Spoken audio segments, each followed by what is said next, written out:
Good morning students. तो आज हम इफ़ेक्टिव एटॉमिक नंबर रूल के बारे में डिस्कस करेंगे, that what is effective atomic number rule. तो इफ़ेक्टिव एटॉमिक नंबर में जो थ्योरी इन्वॉल्व है that is about Sidgwick theory of bonding. Sidgwick ने इफ़ेक्टिव एटॉमिक नंबर रूल की थ्योरी एक्सप्लेन की थी। ठीक है, इसमें नंबर रूल में क्या उसने थ्योरी में पॉइंट्स बताए, that metal ions accept electron pairs from the ligands until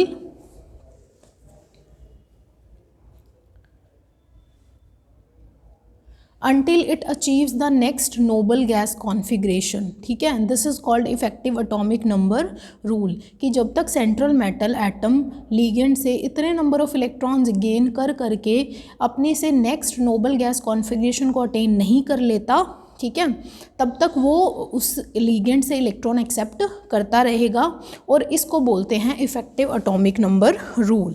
जैसे कि हम इफ़ेक्टिव एटॉमिक नंबर रूल के अकॉर्डिंग बात करते हैं कि क्रिप्टॉन, जिनोन और रेडोन, ये जो है क्रिप्टॉन के इलेक्ट्रॉन एटॉमिक नंबर क्या होता है 36, जिनोन का क्या होता है 54, रेडोन का क्या होता है 86। उसके बाद अगर हम इस कॉम्प्लेक्स की बात करें दैट इज़ FeCN6 4 नेगेटिव, इसका नाम क्या है दैट इज़ हेक्सासाइनोफेरेट 2 आयन। ठीक है, इसका नाम क्या है हेक्सासाइनोफेरेट 2 आयन। यहाँ पे आयरन का एटॉमिक नंबर कितना है 26 और यहाँ पे आयरन की ऑक्सीडेशन स्टेट कितनी है अगर हम निकालें तो आयरन को हम x मान लेते हैं, Cn के लिए हम -6 मान लेते हैं is equal to -4, so x is equal to +2। ठीक है, तो यहाँ पे x इज इक्वल टू +2, तो आयरन की ऑक्सीडेशन स्टेट कितनी है +2, तो इसका एटॉमिक नंबर 26 से क्या हो गया 24 हो गया। Now electrons from 6Cn negative, 6Cn negative कितने इलेक्ट्रॉन्स डोनेट करेगा 12 इलेक्ट्रॉन्स डोनेट करेगा, तो यहाँ पे हमारे पास इसको ऐड ऑन करके हम इसके इक्वल आ जाएगा 36 के। तो basically effective atomic number rule में हमें पहले मेटल का एटॉमिक नंबर पता होना चाहिए, फिर मेटल की ऑक्सीडेशन स्टेट निकालनी है, फिर जितनी मेटल की ऑक्सीडेशन स्टेट होगी उसके एटॉमिक नंबर में से उतने इलेक्ट्रॉन्स हम कम कर देंगे और जो लिगेंड है वो कितने इलेक्ट्रॉन्स डोनेट करेंगे वो हम लिख लेंगे और फिर इन दोनों को ऐड कर देंगे। ऐड करने के बाद जो सम आएगा अगर वो किसी नोबल गैस इलेक्ट्रॉनिक कॉन्फ़िगरेशन के इक्वल है तो वो complex effective atomic number rule को ओबे कर रहा है, लेकिन अगर उसके इक्वल नहीं है तो वो इफेक्टिव एटॉमिक नंबर रूल को डिसओबे कर रहा है। जैसे यहाँ पे जो सम है वो 36 आ रहा है, तो ये जो कॉम्प्लेक्स है ये EAN रूल को ओबे कर रहा है। तो इफेक्टिव एटॉमिक नंबर की सिडविक थ्योरी के अकॉर्डिंग जो भी complex effective atomic number rule को ओबे करेगा वो कॉम्प्लेक्स क्या होगा, ज़्यादा स्टेबल होगा। जैसे हम इस कॉम्प्लेक्स की बात करते हैं दैट इज़ क्लोरोपेंटाअमीन प्लैटिनम आयन। ठीक है, इस कॉम्प्लेक्स का नाम क्या है क्लोरोपेंटाअमीन प्लैटिनम आयन। यहाँ पे जो प्लैटिनम है इसका जो एटॉमिक नंबर है वो 78 है और जो प्लैटिनम है इसकी ऑक्सीडेशन स्टेट यहाँ पे कितनी है +4 है, क्योंकि जो अमोनिया उस पर तो चार्ज 0 है और जो Cl है उस पर चार्ज -1 है। तो प्लैटिनम के लिए क्या आएगा x +0 -1 is equal to +3, x is equal to हमारे पास क्या आ जाएगा +4। तो यहाँ पे प्लैटिनम की ऑक्सीडेशन स्टेट क्या है +4, तो प्लैटिनम की ऑक्सीडेशन स्टेट क्या होगी यहाँ पे +4। 78 में से 4 इलेक्ट्रॉन गए तो इसमें नंबर ऑफ इलेक्ट्रॉन्स कितने हो जाएंगे 74। नंबर ऑफ इलेक्ट्रॉन्स 78 से रिड्यूस होकर कितने हो जाएंगे 74। अब हमें यहाँ पे 2 लिगेंड्स के नंबर ऑफ इलेक्ट्रॉन्स काउंट करने हैं। किस किस के काउंट करने हैं, एक तो अमोनिया के काउंट करने हैं, एक Cl के। तो ammonia is a 2 electron donor और जो Cl है that is also a 2 electron donor. तो इस कॉम्प्लेक्स में 5 अमोनिया लिगेंड है। इस कॉम्प्लेक्स में कितने अमोनिया लिगेंड हैं, इस कॉम्प्लेक्स में 5 अमोनिया लिगेंड हैं। ठीक है ना, तो 5 अमोनिया से, एक अमोनिया से 2 इलेक्ट्रॉन आएंगे तो 5 से कितने आएंगे 10 और एक Cl नेगेटिव से 2 इलेक्ट्रॉन आएंगे तो 10 + 2 कितने हो जाएंगे 12। सो इफेक्टिव एटॉमिक नंबर कितना होगा प्लैटिनम NH3 Cl पूरे कॉम्प्लेक्स पे +3 चार्ज होगा, तो पूरा ये जो सम होगा वो किसके इक्वल हो जाएगा 86 के। ठीक है, now 86 is also an atomic number of a noble gas which is radon. Radon का एटॉमिक नंबर होता है ना 86, तो ये कॉम्प्लेक्स भी EAN रूल को ओबे कर रहा है। EN रूल को ओबे कर रहा है तो अकॉर्डिंग टू EN सिडग्विक थ्योरी वो कॉम्प्लेक्स ज़्यादा स्टेबल होगा। नेक्स्ट कॉम्प्लेक्स की बात करते हैं CuCN4 3 नेगेटिव। आपसे जो पेपर में क्वेश्चन आएगा, पेपर में आपको ये कॉम्प्लेक्स दे देंगे, ठीक है, पेपर में कॉम्प्लेक्स दे देंगे और कॉम्प्लेक्स आपसे ये पूछा जाएगा कि क्या ये complex effective atomic number rule को ओबे कर रहा है या डिसओबे कर रहा है, तो वो आपको बताना है, ठीक है। मान लो जैसे ये कॉपर है, कॉपर का एटॉमिक नंबर कितना है 29, ठीक है। अब नंबर ऑफ इलेक्ट्रॉन्स कितने होंगे इसमें, number of electrons in copper कितने होंगे, 29 से हम इसको क्या लिख देंगे 28 लिख देंगे, ठीक है, क्योंकि यहाँ पे जो कॉपर है इसकी ऑक्सीडेशन स्टेट क्या है +1 है। ऑक्सीडेशन स्टेट हम कैसे निकालते हैं, कॉपर को हम X रखेंगे, Cn के लिए Cn पे 1 नेगेटिव चार्ज होता है, तो 4 Cn पे कितना चार्ज होगा 4 नेगेटिव, तो X - 4 is equal to -3, X is equal to क्या होगा +1, तो कॉपर पे चार्ज कितना होगा +1, ठीक है। तो कॉपर पे चार्ज +1 होगा तो इसका जो एटॉमिक नंबर होगा 29 से किस में कन्वर्ट हो जाएगा 28 में, और जो 4 Cn नेगेटिव होंगे वो कितने इलेक्ट्रॉन डोनेट करेंगे 8 इलेक्ट्रॉन डोनेट करेंगे। So electrons from 4 Cn negative is equal to 8, इन दोनों को ऐड ऑन करेंगे तो हमारे पास कितना आ जाएगा 36, ठीक है। तो 36 आ रहा है, तो मतलब ये जो कॉम्प्लेक्स है ये EN रूल को ओबे कर रहा है, ठीक है ना, क्योंकि जो क्रिप्टोन है उसका एटॉमिक नंबर कितना होता है 36 होता है, तो मतलब ये कॉम्प्लेक्स EN रूल को ओबे कर रहा है, तो ये उतना ज़्यादा स्टेबल होगा, ठीक है। उसके बाद हम क्या लिखेंगे NiCN4 2 नेगेटिव, ठीक है। तो यहाँ पे निकल का जो एटॉमिक नंबर है वो 28 है, निकल का एटॉमिक नंबर कितना है 28 है। यहाँ पे निकल की ऑक्सीडेशन स्टेट कितनी है X - 4 is equal to -2, so X is equal to +2, ठीक है। तो यहाँ पे जो निकल पे ऑक्सीडेशन स्टेट है वो कितनी है +2 है, कितनी है इसकी ऑक्सीडेशन स्टेट +2, तो नंबर ऑफ इलेक्ट्रॉन्स इन निकल इज इक्वल टू 26। तो अब हमने पहले तो मेटल आयन पे इलेक्ट्रॉन काउंट करने होते हैं, फिर हमने लिगेंड पे काउंट करने होते हैं।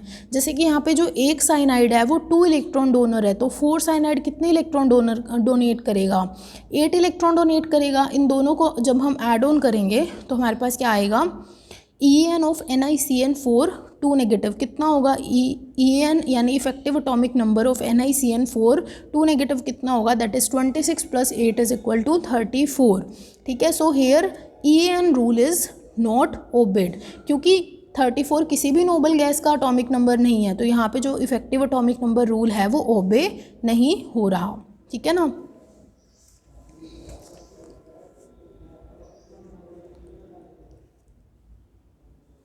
उसके बाद ऐसे कॉम्प्लेक्सेस जो EN रूल को ओबे करते हैं, तो सेम हमने जैसे कोई भी कॉम्प्लेक्स दिया है उसमें हमने मेटल का एटॉमिक नंबर लिखना है। जैसे इस कॉम्प्लेक्स में जो सेंट्रल मेटल है वो क्या है आयरन है, उसका एटॉमिक नंबर कितना है 26। हम मेटल की ऑक्सीडेशन स्टेट फाइंड करेंगे, जैसे कि यहाँ पे आयरन है तो इस कॉम्प्लेक्स में आयरन की ऑक्सीडेशन स्टेट कितनी है +2, ठीक है। तो आयरन +2, इसकी ऑक्सीडेशन स्टेट +2 है, तो इसका एटॉमिक नंबर में से 2 कम हो जाएगा, तो हमारे पास नंबर ऑफ इलेक्ट्रॉन्स इस मेटल आयन में क्या कितने हो जाएंगे 24 हो जाएंगे। Now electrons gained from the ligands, अब 6 Cn है तो कितने इलेक्ट्रॉन गेन कर लेगा आयरन 12 इलेक्ट्रॉन गेन कर लेगा। इन दोनों को ऐड ऑन कर देंगे तो हमारे पास इफेक्टिव एटॉमिक नंबर रूल कितना हो जाएगा 36 बन जाएगा फॉर क्रिप्टोन। अब अगर इस कॉम्प्लेक्स की बात करें यानी FeCO5 की बात करें, FeCO5 में क्या है कि जो कार्बोनिल है इसका जो इस पे जो चार्ज होता है वो 0 होता है और पूरे कॉम्प्लेक्स पे भी चार्ज कितना है 0। तो आयरन की ऑक्सीडेशन स्टेट कितनी हो जाएगी X + 0 is equal to 0, so X is equal to 0, तो X इज इक्वल टू किसके इक्वल होगा 0। तो आयरन पे जो चार्ज है वो क्या हो जाएगा 0 और इस पे जो एटॉमिक नंबर है वो कितना हो जाएगा 26। आयरन का एटॉमिक नंबर कितना होगा 26। नंबर ऑफ इलेक्ट्रॉन्स कितने होंगे मेटल लाइन पे 26 हो जाएंगे, ठीक है। And the electron gained from the ligands से जितने इलेक्ट्रॉन गेन करेगा आयरन कितने करेगा, जैसे अगर एक कार्बोनिल है तो एक कार्बोनिल 2 इलेक्ट्रॉन डोनर होता है, अगर 5 कार्बोनिल हैं तो कितने इलेक्ट्रॉन डोनेट करेगा कार्बोनिल आयरन को 10 इलेक्ट्रॉन डोनेट करेगा। तो ये टोटल नंबर ऑफ इलेक्ट्रॉन्स कितने हुए, इनको जब हम सम करेंगे तो 36 हुए। 36 किस नोबल गैस का एटॉमिक नंबर होता है, क्रिप्टोन का। तो जो ये कॉम्प्लेक्स है ये ईएन रूल को ओबे करता है।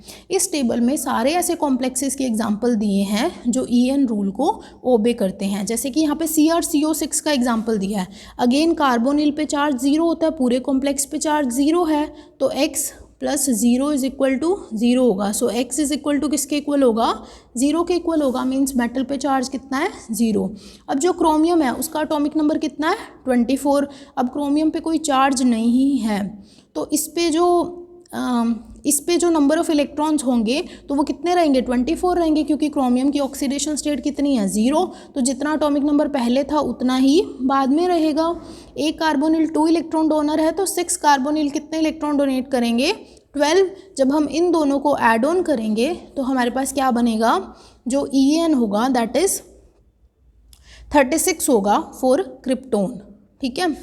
उसके बाद NiCO4 की बात करते हैं। जब हम NiCO4 की बात करते हैं तो इसमें सेंट्रल मेटल एटम कौन सी है, निकल है। निकल का एटॉमिक नंबर कितना है, 28 है। कार्बोनिल पे चार्ज कितना है, 0। पूरे कॉम्प्लेक्स पे चार्ज कितना है, 0। ठीक है। तो निकल का जो एटॉमिक नंबर है अगर वो 28 है तो वो बाद में भी 0 ऑक्सीडेशन स्टेट में भी जो इसका एटॉमिक नंबर रहेगा वो क्या रहेगा, 28 रहेगा। अगर एक कार्बोनिल 2 इलेक्ट्रॉन डोनर है तो 4 कार्बोनिल कितने इलेक्ट्रॉन डोनेट करेंगे, 8 इलेक्ट्रॉन डोनेट करेंगे। ठीक है। सो 28 प्लस 8 हमारे पास कितना हो जाएगा, 28 प्लस 8 करेंगे तो हमारे पास कितना हो जाएगा, 36। That is for krypton. ठीक है। तो मतलब ये कॉम्प्लेक्स भी जो नोबल गैस के इलेक्ट्रॉनिक कॉन्फ़िगरेशन को ओबे करता है। नेक्स्ट जो कॉम्प्लेक्स है दैट इज CuCN4 3 नेगेटिव। इसमें जो कॉपर है इस पे जो चार्ज है वो कितना है, +1 है। कॉपर का एटॉमिक नंबर कितना है यहाँ पे, 29 है। ठीक है। तो कॉपर का जो नंबर ऑफ इलेक्ट्रॉन्स होंगे कॉपर में वो कितने होंगे, 28 होंगे। ठीक है। अब एक CN 2 इलेक्ट्रॉन डोनेट करता है तो 4 CN कितने करेंगे, 8। फिर हम इनको ऐड ऑन कर देंगे तो हमारे पास कितना हो जाएगा, 36। ठीक है। सो ये भी EN रूल को ओबे कर रहा है। नेक्स्ट इज, अब आप इससे आपको ये पता चल रहा होगा कि आपको सारे ट्रांजिशन मेटल का एटॉमिक नंबर लर्न करना पड़ेगा, क्योंकि आपको पेपर में सीधा कॉम्प्लेक्स दे देंगे। आपको सेंट्रल मेटल एटम का एटॉमिक नंबर पता होना चाहिए, तभी आप उसका EN वो ओबे कर रहा है या डिसओबे कर रहा है वो पता कर पाओगे। ठीक है। जैसे ये मोलिब्डेनम का कॉम्प्लेक्स है, यहाँ पे कार्बोनिल पे चार्ज 0 है, पूरे कॉम्प्लेक्स पे चार्ज 0 है, तो मोलिब्डेनम पे चार्ज कितना हो गया, 0। यानी मोलिब्डेनम की ऑक्सीडेशन स्टेट कितनी हुई, 0। नाउ मोलिब्डेनम का एटॉमिक नंबर कितना होता है, 42 होता है। तो इसमें नंबर ऑफ इलेक्ट्रॉन्स भी कितने होंगे, 42 ही होंगे। अब एक कार्बोनिल 2 इलेक्ट्रॉन डोनर है तो 6 कार्बोनिल कितने इलेक्ट्रॉन डोनेट करेगा, 12 इलेक्ट्रॉन डोनेट करेगा। तो 42 प्लस 12 कितना हो जाएगा हमारे पास, 54 हो जाएगा, which is the atomic number of xenon which is a noble gas. So this complex also obey EN, मतलब वो EN जो रूल है उसको ओबे कर रहा है। नेक्स्ट PdNH3(6+4), यहाँ पे जो अमोनिया है इस पे चार्ज कितना है, 0। नाउ प्लैडियम की ऑक्सीडेशन स्टेट कितनी है, +4 है। तो अब जो प्लैडियम है इसका एटॉमिक नंबर कितना है, 46। अब इसमें से 4 इलेक्ट्रॉन्स निकलेंगे तो इसका जो नंबर ऑफ इलेक्ट्रॉन्स इसमें रह जाएंगे वो कितने रह जाएंगे, 42। अब जो एक अमोनिया वो 2 इलेक्ट्रॉन डोनर है तो 6 अमोनिया कितने इलेक्ट्रॉन डोनेट करेंगे, 12। ठीक है। अब जब हम इन दोनों को ऐड ऑन करेंगे तो हमारे पास 54 आ रहा है, which is the atomic number of xenon. तो ये कॉम्प्लेक्स भी इसको EN रूल को ओबे कर रहा है। नेक्स्ट कॉम्प्लेक्स किसका है, प्लैटिनम का।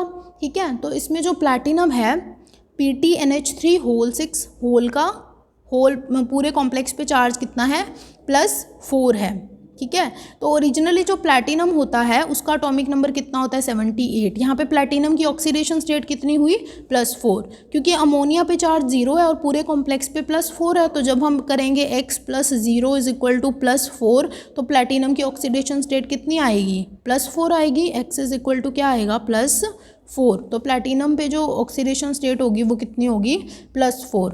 अब ओरिजिनली जो प्लैटिनम है उसका एटॉमिक नंबर 78 है, लेकिन 4 इलेक्ट्रॉन्स निकालने के बाद उसमें जो नंबर ऑफ इलेक्ट्रॉन्स होंगे वो कितने होंगे, 74 होंगे।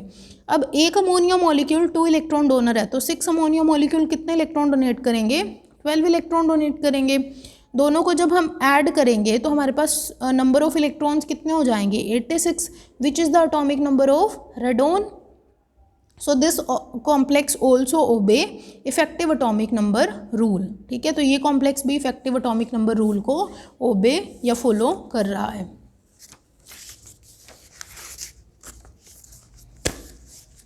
तो इस तरह से आप ये सारे कॉम्प्लेक्स की प्रैक्टिस कर सकते हैं कि कौन सा कॉम्प्लेक्स ईएन रूल को ओबे कर रहा है और कौन सा कॉम्प्लेक्स ईएन रूल को डिसओबे कर रहा है। Now the complexes which are not obeying EN यानी इफेक्टिव एटॉमिक नंबर रूल, जैसे कि हम वेनेडियम का कॉम्प्लेक्स लेते हैं VCO6। वेनेडियम का जो यहाँ पे ऑक्सीडेशन स्टेट है, कार्बोनिल पे चार्ज कितना है 0, पूरे कॉम्प्लेक्स पे चार्ज कितना है 0। ठीक है, तो वेनेडियम पे चार्ज कितना होगा 0। ठीक है, तो वेनेडियम की ऑक्सीडेशन स्टेट यहाँ पे 0 होगी। ठीक है, तो वेनेडियम का जो एटॉमिक नंबर होता है वो कितना है 23। कितना है वेनेडियम का एटॉमिक नंबर 23। तो यहाँ भी इसका जो एटॉमिक नंबर रहेगा वो क्या रहेगा 23। तो अगर एक कार्बोनिल ग्रुप 2 इलेक्ट्रॉन डोनर है तो 6 कार्बोनिल ग्रुप कितने इलेक्ट्रॉन डोनेट करेगा, 12 इलेक्ट्रॉन डोनेट करेगा। तो दोनों को ऐड करेंगे तो हमारे पास कितना आ जाएगा यहाँ पे 23 + 12 = 35। 23 + 12 = 35। सो ये कॉम्प्लेक्स ईएन रूल को डिसओबे कर रहा है। सो this complex डिसओबेज effective atomic number rule.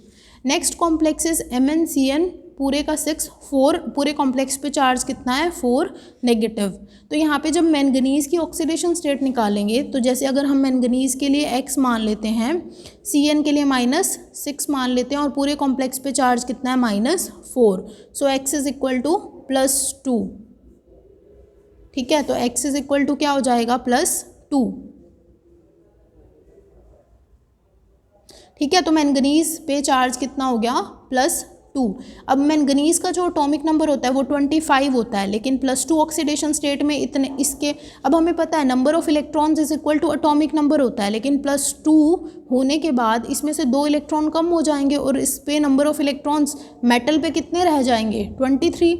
यहाँ पे एक Cn 2 इलेक्ट्रॉन डोनर है तो 6 Cn कितने इलेक्ट्रॉन डोनेट करेगा, 12 इलेक्ट्रॉन डोनेट करेगा। ठीक है, now number of electrons present on the metal ion plus number of electrons gained through ligands, इन दोनों को ऐड कर देंगे तो इन दोनों का सम हमारे पास क्या आ जाएगा 35। सो this complex also does not obey EN, effective atomic number rule को भी ये कॉम्प्लेक्स भी डिसओबे कर रहा है। Next is NiCN4 2 negative. ये कॉम्प्लेक्स है, यहाँ पे जो निकल है इसकी ऑक्सीडेशन स्टेट कितनी हो जाएगी +2 हो जाएगी। निकल की ऑक्सीडेशन स्टेट कितनी हो जाएगी +2। अब जो निकल है इसका एटॉमिक नंबर कितना है 28। 2 इलेक्ट्रॉन्स लूज करने के बाद इसका जो रह जाएगा चार्ज, ठीक है 28 है ना इसका एटॉमिक नंबर। दो ऑक्सीडेशन +2 ऑक्सीडेशन स्टेट होने के बाद जो सेंट्रल मेटल आयन है उसका एटॉमिक, उस पे नंबर ऑफ इलेक्ट्रॉन्स कितने रह जाएंगे 26। ठीक है, और जो Cn है 4 Cn है तो यहाँ से कितने इलेक्ट्रॉन आएंगे 8। तो number of electrons present on the metal ion plus number of electrons gain from the ligands, इन दोनों को जब हम ऐड करेंगे तो हमारा जो सम बनेगा वो 34 बनेगा। Means this complex also disobey effective atomic number rule.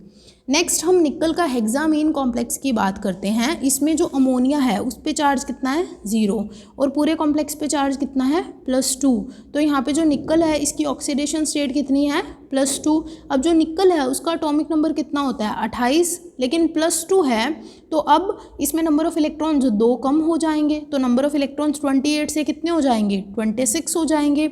अब 6 अमोनिया प्रेजेंट है तो अमोनिया कितने इलेक्ट्रॉन डोनेट करेगा 12 इलेक्ट्रॉन डोनेट करेगा।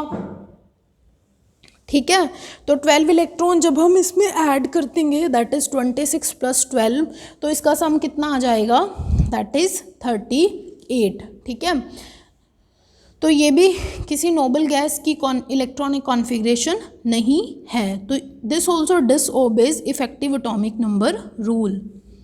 नेक्स्ट इज PTNH3 पूरे कॉम्प्लेक्स पे +2 चार्ज है। नाउ प्लैटिनम की ऑक्सीडेशन स्टेट कितनी है +2 है। ठीक है, तो प्लैटिनम का एटॉमिक नंबर कितना है 78 8 है, तो 2 इलेक्ट्रॉन लूज़ करने के बाद इसका जो एटॉमिक नंबर होगा वो कितना हो जाएगा, 76 हो जाएगा। अब एक अमोनिया 2 इलेक्ट्रॉन गेन करता है, तो 4 अमोनिया कितने इलेक्ट्रॉन दे सकता है, 4 अमोनिया 8 इलेक्ट्रॉन दे सकता है, तो 76 + 8 करेंगे तो हमारे पास आएगा 84। ठीक है, means this also disobey effective atomic number rule. तो ऐसे ऐसे करके आप इन सारे कॉम्प्लेक्स को देख लेंगे एक बार अपनी बुक से।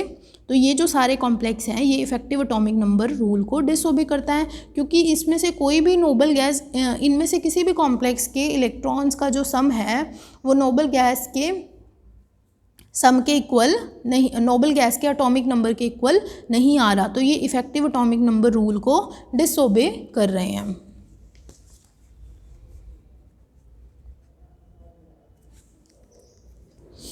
Next is limitation of Sidgwick theory. Sidgwick theory की क्या क्या लिमिटेशंस हो सकती हैं। अभी ये सिडग्विक थ्योरी क्या है, जो इफेक्टिव एटॉमिक नंबर रूल को लेके आई थी वो सिडग्विक थ्योरी थी। ठीक है, तो इसके अकॉर्डिंग अब इसकी लिमिटेशंस क्या थी कि ऐसे बहुत सारे कंपाउंड्स और कॉम्प्लेक्स आयंस हैं विच आर स्टेबल, जो स्टेबल हैं लेकिन वो इफेक्टिव एटॉमिक नंबर रूल को फॉलो नहीं करते। ठीक है, विच कॉन्ट्राडिक्ट सिडग्विक थ्योरी, क्योंकि सिडग्विक थ्योरी के अकॉर्डिंग जो कॉम्प्लेक्स भी इफेक्टिव एटॉमिक नंबर रूल को ओबे करेंगे सिर्फ वही स्टेबल होंगे, लेकिन ऐसे बहुत सारे कॉम्प्लेक्स और कंपाउंड्स हैं जो स्टेबल हैं लेकिन इफेक्टिव एटॉमिक नंबर रूल को फॉलो नहीं करते। ठीक है, जो हमने लास्ट टेबल पढ़ी थी वो इफेक्टिव एटॉमिक नंबर रूल को डिसओबे करते हैं, लेकिन उनमें से वो कॉम्प्लेक्स एक्चुअली एग्जिस्ट करते हैं और वो स्टेबल भी हैं, तो ये इसका एक लिमिटेशन हो गया।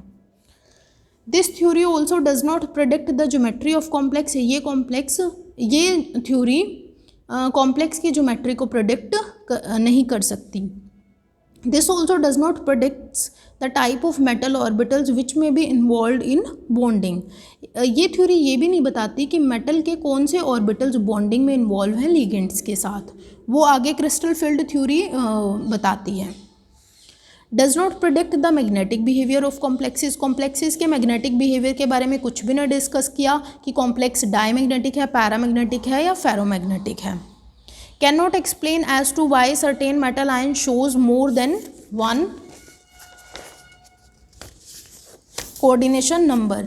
ये भी नहीं एक्सप्लेन करती कि कोई complex more than one coordination number क्यों शो कर रहा है।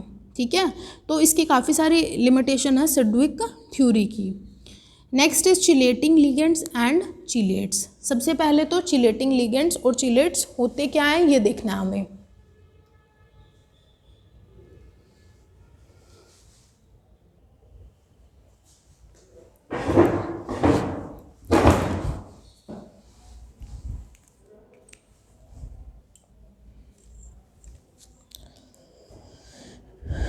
हाँ, तो नेक्स्ट हमने अब चिलेटिंग लिगेंड्स और चिलेट्स के बारे में पढ़ना है।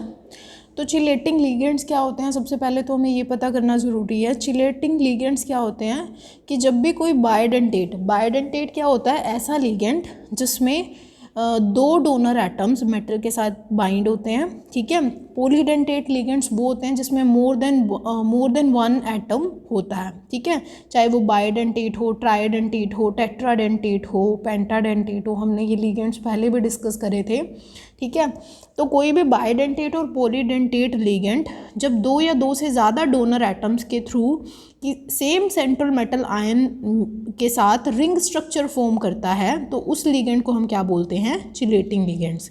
तो वो जो लिगेंड है दो या दो से ज़्यादा डोनर एटम्स के थ्रू सेंट्रल मेटल एटम से बाइंड होता है और एक रिंग स्ट्रक्चर फॉर्म करता है। ठीक है, तो अब ये जो दो या दो से ज़्यादा donor atoms central metal ion से लिंक होते हैं या जुड़ते हैं, तो वो एक ही टाइम पे जुड़ते हैं। ठीक है, तो जब वो एक टाइम पे दो या दो से ज़्यादा donor atoms central metal ion से लिंक होंगे, तो उसमें क्या होगा ना, एक रिंग बन जाएगी। ठीक है, तो उस रिंग स्ट्रक्चर को हम क्या बोल देते हैं, चिलेट। और जो लिगेंड्स इस तरह के रिंग स्ट्रक्चर को बनाते हैं, फॉर्मेशन करते हैं, तो उसको हम क्या बोल देते हैं, चिलेटिंग लिगेंड। और इस प्रोसेस को हम क्या बोल देते हैं, चिलेशन। इस प्रोसेस को हम क्या बोल देते हैं, चिलेशन। जैसे कि हमारे पास एक लिगेंड है that is ethylene diamine. Ethylene diamine कैसा है, जैसे NH2CH2CH2 NH2 NH2CH2CH2 NH2, ये इथाइलिन डायमाइन है, ये भी इथाइलिन डायमाइन है। सेंट्रल मेटल एटम क्या है, कॉपर। नाइट्रोजन पे होंगे लोन पेयर, यहाँ भी लोन पेयर, यहाँ भी लोन पेयर, यहाँ भी लोन पेयर। पूरे कॉम्प्लेक्स पे चार्ज कितना है, 2+। पूरे कॉम्प्लेक्स पे चार्ज कितना होगा, 2+। ठीक है, तो ये जो है इलेक्ट्रॉन पेयर्स के थ्रू कॉपर से लिंक रहेंगे। ठीक है, अब यहाँ पे 2 donor atom, nitrogen nitrogen nitrogen nitrogen. ठीक है, तो इथाइलिन डायमाइन कैसा था, एक बाइडेंटेट लिगेंड था। इथाइलिन डायमाइन कैसा था, एक बाइडेंटेट लिगेंड था। ठीक है, तो एक बाइडेंटेट लिगेंड है, तो यहाँ पे 2 डोनर एटम मेटल से लिंक होते हैं, 2 डोनर एटम मेटल से लिंक होते हैं, तो एक क्या बन गई, एक रिंग बन गई। अगर तुम इस साइड से देखो तो कितने मेंबर्ड रिंग बन गई, 1 2 3 4 5 मेंबर्ड रिंग बन गई। सेम इस साइड से देखेंगे तो 5 मेंबर्ड रिंग बन गई। तो ये चिलेट्स होते हैं, ये जो चिलेट्स होते हैं ये नॉर्मल जो कॉम्प्लेक्स होते हैं जिसमें सिर्फ मोनोडेंटेट लिगेंड होते हैं उनसे ज़्यादा स्टेबल होते हैं। उनसे ज़्यादा स्टेबल क्यों होते हैं, उनका रीज़न हम आगे एक्सप्लेन करेंगे। वो ड्यू टू मल्टीपल फैक्टर्स है, एंट्रोपी, चिलेट इफेक्ट एट्सेट्रा। जैसे अगर हम इस कॉम्प्लेक्स की बात करते हैं, CO NH2 CH2 CH2 NH2 whole thrice, पूरे कॉम्प्लेक्स पे 3+ चार्ज है, और COEN होल थ्राइस पूरे कॉम्प्लेक्स पे 3+ चार्ज है। तो जो EN है, again it is a bidentate ligand, it will bind with the metal ion through these 2 nitrogen atoms, and these 2 nitrogen atoms are the donor atoms. ठीक है, तो cobalt is central metal ion. तो यहाँ पे जो 3 EN है, हमारे पास कितने EN है, यहाँ पे 3 EN है, तो 3 इथाइलिन डायमाइन कोबाल्ट से लिंक होंगे। NH2CH2CH2 NH2, तो यहाँ भी नाइट्रोजन के थ्रू ये लिंक होंगे, यहाँ भी नाइट्रोजन के थ्रू ये लिंक होंगे। इस साइड यानी इथाइलिन डायमाइन में नाइट्रोजन के थ्रू ये कोबाल्ट से लिंक होंगे। ठीक है, यहाँ पे अगेन CH2 होगा और यहाँ पे NH2 होगा, तो ये इस तरह से लिंक होंगे।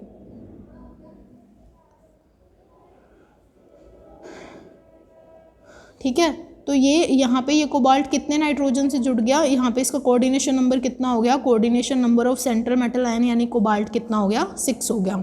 1 2 3 4 5 6 डोनर एटम से ये जुड़ गया। तो यहाँ पे एक रिंग स्ट्रक्चर बन रही है, अगेन 5 मेंबर्ड रिंग स्ट्रक्चर बनेगी, 1 2 3 4 5, सेम यहाँ पे 5 मेंबर्ड, सेम यहाँ पे 5 मेंबर्ड रिंग बनेगी। ठीक है, तो ये ज़्यादा स्टेबल होंगे एज़ कम्पेयर टू जो कॉम्प्लेक्स होते हैं जिसमें सिर्फ मोनोडेंटेट लिगेंड होता है। Next is FeC2O4 whole thrice 3 negative. तो ये जो कॉम्प्लेक्स है यहाँ पे जो C2O4 है ये क्या है, ऑक्जिलेट आयन है, C double bond O negative, C double bond O negative. ठीक है, तो ये जो हमारे पास है ऑक्जिलेट आयन है, इसको हम क्या बोलते हैं, oxalate ion. Now this is a bidentate ligand, यहाँ पे ये इस ऑक्सीजन O नेगेटिव के थ्रू मेटल से जुड़ सकता है और यहाँ पे ये इस O नेगेटिव के थ्रू मेटल से जुड़ सकता है। तो अगर सेंट्रल मेटल एटम आयरन है तो यहाँ पे हमारे पास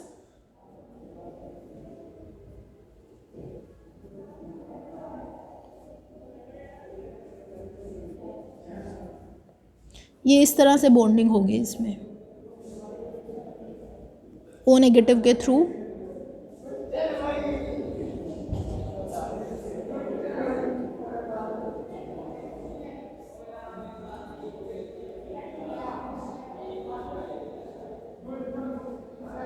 ठीक है, तो यहाँ पे देखो ये कितने 5 मेंबर्ड रिंग स्ट्रक्चर बना रहा है and oxalate is a bidentate ligand. ठीक है, because it can bind through 2 donor atoms to the central metal ion.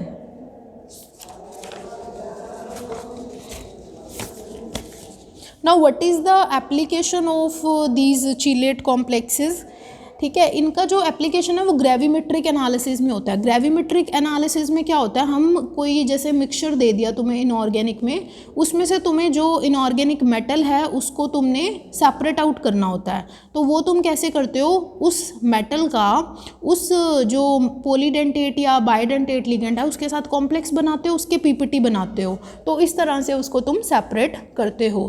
तो इन जो एप्लीकेशन है चिलेटिंग लिगेंड्स का, उनका एप्लीकेशन ग्रेविमेट्रिक एनालिसिस में है फॉर द एस्टिमेशन ऑफ निकल एंड मैग्नीशियम। निकल और मैग्नीशियम की क्वांटिटी, इसमें एक तो क्वांटिटेटिव एनालिसिस यानी निकल और मैग्नीशियम की क्वांटिटी पता करने में काम आता है। तुम्हें कोई अननोन मिक्सचर दे दिया जिसमें तुम्हें उस मेटल की क्वांटिटी का पता नहीं है, तो ग्रेविमेट्रिक एनालिसिस में उसकी क्वांटिटी का पता लगता है, क्योंकि वो उस लिगेंड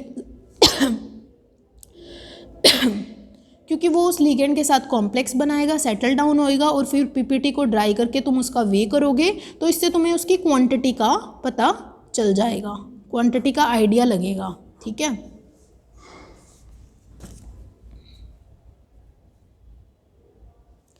जैसे अगर हम इसकी बात करें, डायमिथाइल ग्लाइकोजाइम की बात करें, ये जो है इसको हम बोलते हैं डायमिथाइल ग्लाइकोजाइम।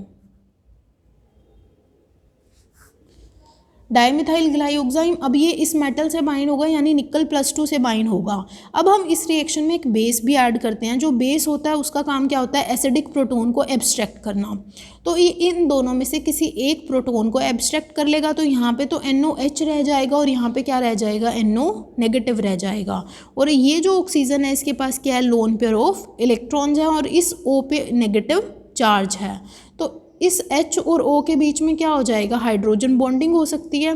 अगेन इस H और इस O के बीच में क्या हो सकती है, हाइड्रोजन बॉन्डिंग हो जाएगी।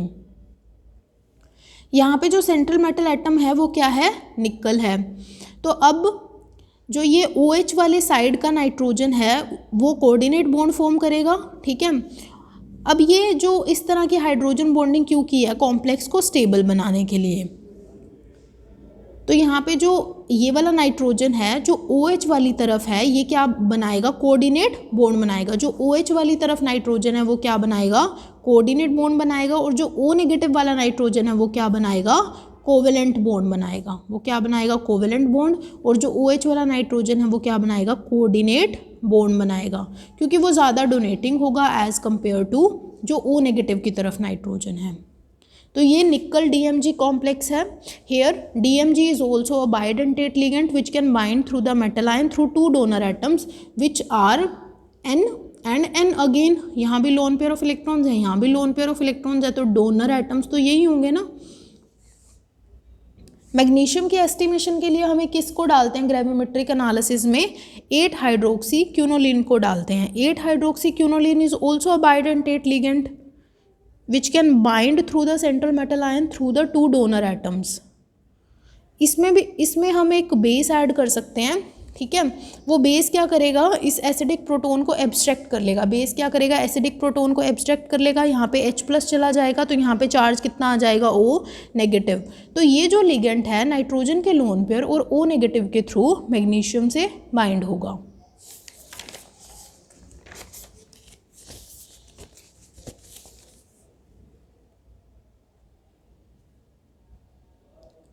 तो 8 हाइड्रोक्सी क्यूनोलिन।